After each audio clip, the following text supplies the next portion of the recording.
तो hello guys, स्वागत है आपका हमारे नए वीडियो में। आज तक जो इस चैनल में सीरीज चलती आ रही थी सोशल कमेंट्री जो मैं करता हूँ, आप वीडियोस देख सकते हैं पुरानी वाली, वो आती रहेंगी। पर एक नई सीरीज इस चैनल में शुरू हो रही है, इसका नाम है रिएक्शन सीरीज। इसमें हम कुछ शोज़ हैं, बहुत सारे टाइप के इंटरनेट पे वीडियोस मिल जाती है, शोज़ मिल जाती है। एक पर्टिकुलर वीडियो, एक पर्टिकुलर किसी शो का एपिसोड, उस पर हम रिएक्शन देंगे। और मैंने एक शो चूज़ किया है, लेडीज़ वर्सेस जेंटलमैन, फ्लिपकार्ट का स्पॉन्सर किया हुआ है पूरा का पूरा। तो इस शो पे हम रिएक्ट करेंगे। ये शो बड़ा मुझे मज़ेदार लगा, इस शो पे हम रिएक्ट करेंगे। इसमें बहुत सारे सवाल, कुछ ढंग के सवाल भी आ रखे हैं। अब इनमें ऐसा होता है कि हर एक शो में 3 सवाल पूछे जाते हैं, पर 3 सवालों में से एक आध ही होते हैं जो काम के होते हैं, जिनमें हम रिएक्शन कर सकते हैं। तो आज हम उसी पे रिएक्शन देंगे अपना कि क्या पूछा गया है।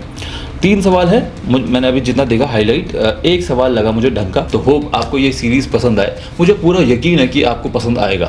ठीक है, शुरू करते हैं।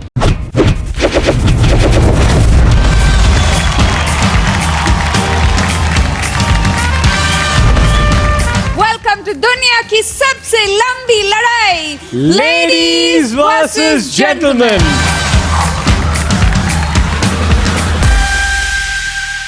ये है मेरी जेंटल वाइफ जिनिया दी, और मैं हूं इनका इकलौता वेरी इंपॉर्टेंट रितेश डी। और ऐसा करते हुए आपको एक्स्ट्रा मजा करवाने आए हैं हमारे 4 BFFs, यानी बहुत फेमस फ्रेंड्स। प्लीज वेलकम कमाल की actor and unique thinker Nia Sharma. Hello hello hello hello, welcome welcome.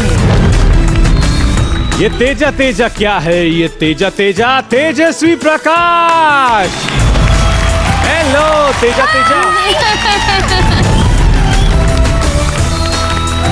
It's me, मस्ती का ओवरडोज, ऋत्विक धनजानी।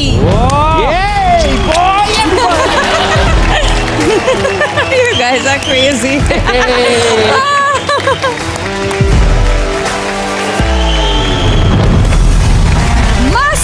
एंटरटेनर करण वाही।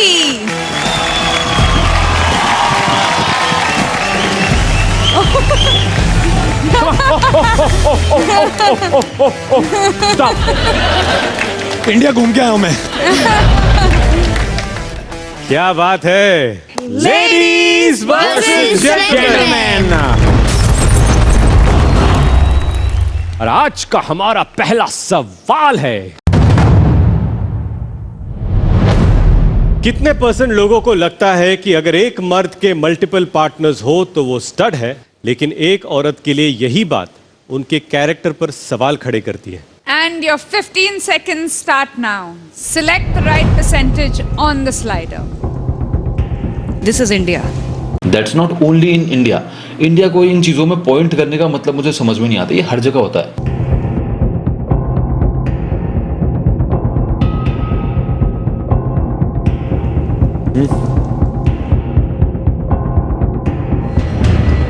तो देखते हैं क्या है लेडीज का एवरेज परसेंटेज।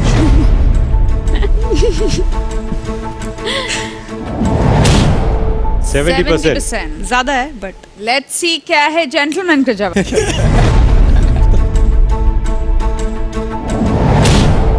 वाह, दोनों 70%। आइए शुरू करते हैं तेजस्वी से। मुझे लगता है कि इंडिया में जब भी कोई लड़की मल्टीपल लोगों को डेट करती है तो ऑफ कोर्स उनके कैरेक्टर पे बहुत सवाल उठाए जाते हैं। पर मुझे अभी लगता है कि अभी हम एक ऐसे टाइम में आ गए हैं कि जहां लड़के अगर बहुत सारी लड़कियों को डेट करें तो उन्हें स्टड नहीं माना जाता एनीमोर। और मुझे लगता है उस हिसाब से हमारी कंट्री प्रोग्रेसिव हो रही है। लोगों को अभी एक सेंस ऑफ रिस्पेक्ट आ गया है लड़कियों के बारे में इन कंपैरिजन टू जो पहले हुआ करता था। Nia, you disagree? Completely. I would not agree with a single word she said, and I don't know. नहीं, तेजस्वी का exposure is I think slightly different, or maybe she's coming from somewhere. But here, this is India. Men do this with several women. यार वो बहुत handsome है, he's so attractive. He's been doing this forever. It's the candy boy or whatever you Casanova, you know, terms like these. Sure. Minute it's a girl. अबे वो तो सबके साथ सोती है।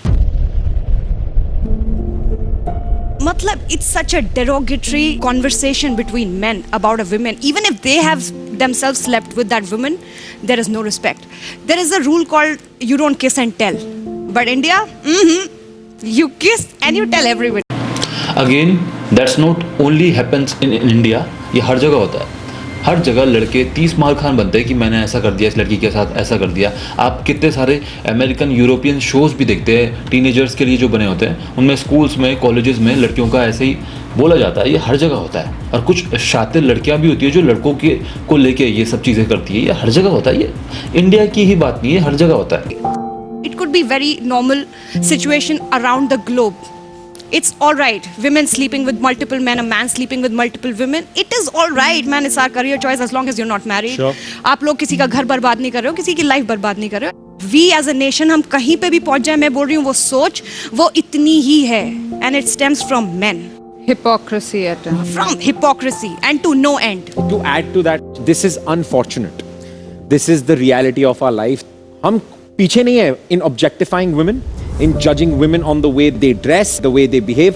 हम बातें बहुत बड़ी-बड़ी करते हैं कि we are so progressive और हमें we're fighting for women rights and women should get this and that and that. But as a holistic approach of the entire nation, हम आज भी बहुत पीछे हैं.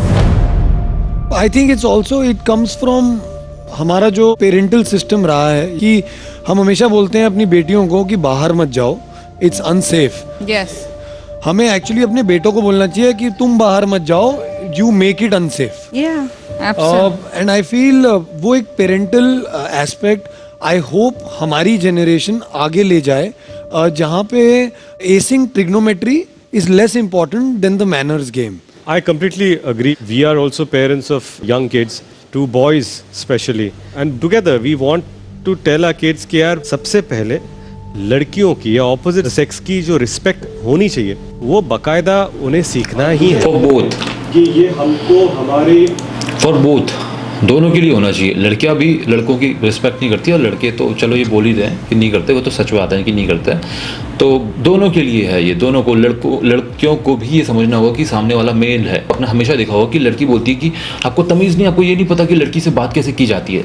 बल्कि जब वो लड़की किसी लड़के से बदतमीज़ी से बात करती है तब कोई लड़का नहीं बोलता कि तमीज़ नहीं है तुझे कि लड़के से बात कैसे की जाती है, एक लड़के से बात कैसे की जाती है, सिखाया नहीं तेरे माँ बाप ने। तो ये चीज़ लड़के भी नहीं बोलते हैं। तो ये चीज़ दोनों को ही आनी चाहिए मेरे हिसाब से। लैंग्वेज बैरियर या फिर संस्कार, ये तो दोनों पे ही अप्लाई होता है। घर में तो दोनों ही पले बड़े होते हैं, तो दोनों ही होते हैं। मैंने समाज में दोनों को ही देखा है। दोनों को ही सिखाने की ज़रूरत है कि तमीज़ से सामने वाले जेंडर से कैसे बात की जाती है, कैसे उसे ट्रीट किया जाता है। There is no alternative to that. और मुझे लगता है कि ये हमको, हमारे जो पीढ़ी है उसको ये तो हमें सिखाना ही है, otherwise we can not become a better society. तो एनीवे, देखते हैं क्या है इंडिया की सोच।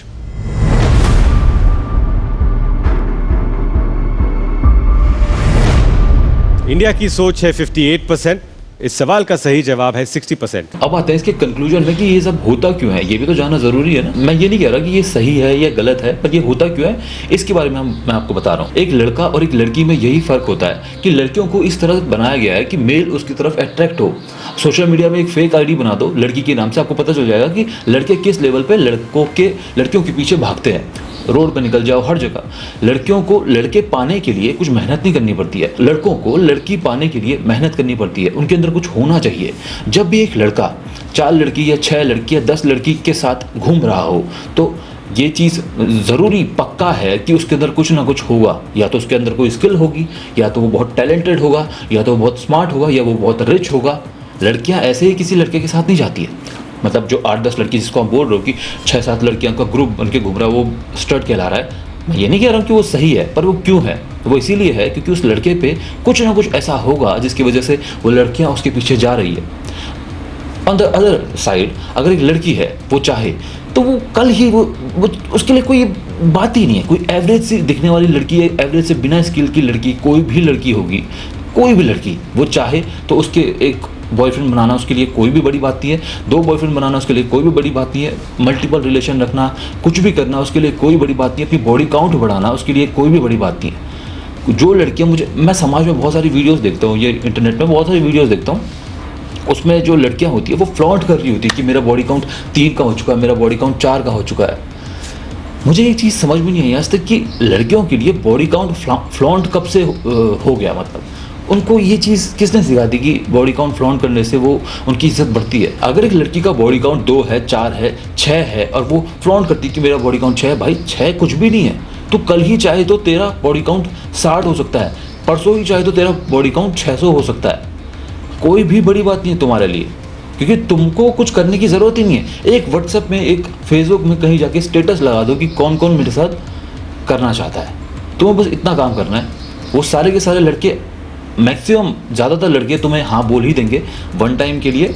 मैं मानता हूँ वो जो अब लड़कियों के इस मामले में कई भाव बढ़ जाते हैं कि उनके पास बहुत सारे लड़के आने वाले, तो भाई वो अलग चीज़ है। फॉर वन टाइम एक्सपीरियंस लड़के आ जाते हैं, पर जिम्मेदारी उठाने के लिए लड़के नहीं आते, तो उसको इस चीज़ से मत जोड़ना। पर मैं one time experience for time pass के लिए, मस्ती के लिए। इसीलिए जब एक लड़का होता है जो जिसको दूर से देखा जाता है कि एक लड़का है, वो 6 लड़कियों के साथ बैठा हुआ है और लड़कियाँ उसके आसपास घूमती है, तो उसके अंदर कुछ ना कुछ होता है। इसीलिए जो सामने वाली लड़की भी उससे इंप्रेस होती है।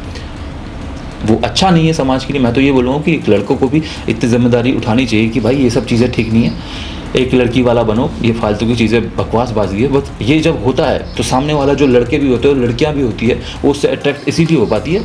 आपने एक चीज़ सुनी होगी ना कि बेस्ट फ्रेंड और बॉयफ्रेंड ये सब चीज़ें होती है। तो जो बेस्ट फ्रेंड होता है उससे बॉयफ्रेंड वगैरह बहुत चिढ़ते हैं, क्योंकि वो बेस्ट फ्रेंड कई बार फिराक में बैठा रहता है ज़्यादातर टाइम। अब इसमें काफ़ी लोग चिढ़ जाते हैं कि बेस्ट फ्रेंड तो अच्छे होते हैं वगैरह वगैरह, कुछ होंगे अच्छे, पर मैक्सिमम जो होते हैं वो कुछ ना कुछ फिराक में, कुछ ना कुछ उनके माइंड में बैठा रहता है। इस वजह से ही वो किसी लड़की के साथ दोस्ती में रहते हैं। तो सारे के सारे लड़के जो होते हैं वो किसी फिराक में ही बैठे रहते हैं। तो इसी वजह से ये सारी चीज़ें होती है, और इसको आप कभी भी ख़त्म नहीं कर सकते हो, क्योंकि ये बायोलॉजिकल पर्सपेक्टिव से होता है। एक लड़का, मैंने जैसे बताया कि वो बायोलॉजिकल लड़के में कुछ होगा, इसलिए लड़कियां जा रही है, लड़कियां अट्रैक्ट होती है उस लड़के पे जिसके पास बहुत कुछ होता है। तो एक गई, दूसरी गई, उस लड़के पे, एक लड़के पे इतनी सारी लड़कियां, ये चीज़ देख के बाकी लड़कियां भी अट्रैक्ट होती है। बहुत सारी लड़कियां इस टाइप की होती है जो ऐसी चीज़ें देख के और ज़्यादा अट्रैक्ट होती है कि उस लड़के पर इतना कुछ है, क्या पता वो मुझे पटा ले। उनको पसंद आती है ये चीज़ें। तो आई होप आप समझे होंगे कि ऐसा क्यों होता है। दोनों के लिए मल्टीपल रिलेशन बनाना, मल्टीपल पार्टनर बनाना मेरे हिसाब से, लड़का हो या लड़की, दोनों के लिए ही ठीक नहीं है। उनके करियर के लिए, उनकी जो अंदर की जो आत्मा है उसके लिए, दोनों के लिए ही ठीक नहीं है। बट ये क्यों होता है उसके बारे में मैंने आज बताया। ठीक है, आई होप आपको समझ में आया होगा कि क्या बोला मैंने। बाकी के 2-3 सवाल और भी है, वो किसी काम के मुझे लगे नहीं डिस्कस करने लायक। तो मिलते हैं कल हमारी दूसरी वीडियो में। तो बताइए आपको आज की वीडियो कैसी लगी। इस सीरीज़ को हम कंटिन्यू करेंगे, पूरे के पूरे 30 एपिसोड है, इनके बारे में हम देखेंगे, उनके बारे में हम जानेंगे और उस पर हम रिएक्शन देंगे। तो वीडियो अच्छी लगी तो लाइक कर देना, चैनल में नए हो तो सब्सक्राइब कर देना। मैं मिलता हूँ आपसे अपनी अगली वीडियो में, तब तक के लिए सायोनारा और